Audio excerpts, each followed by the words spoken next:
যতনে রতন মেলে। ঘাস লাগাতে হবে,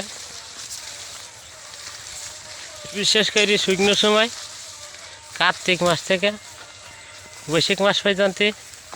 এর ভিতরে 15 দিন বা 20 দিন পর পর মাটি বুঝে ছেড়ে দিতে হবে আর সার দিতে হবে। আর ঘাস যদি আপনার বর্ষার সময় লাগান হয়, এতে ঘাস মাটিতে পিএইচ খারাপ থাকার কারণে ঘাস ভালো হবে না।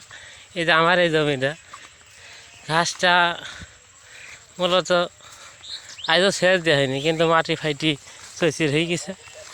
তাই ঘাসটা ভালোভাবে যত্ন নিলি 1 বিঘি জমিতে 4 গরুর যথেষ্ট হয়। এই যে ঘাস মাটি ফাইটি চৈচির হয়ে গেছে,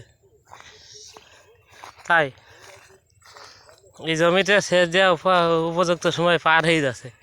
তারপরে সেচ দিচ্ছি যে ভালো করে মাটিটা শুকায়, যে 4-5 মাস মাটিতে মানে ভালোভাবে শুকায় নি, মাটির শক্তিটা ফ্রি পাই। তারপরে আবার সেচ দেবো, আজকালে সেচ দেওয়া হবে।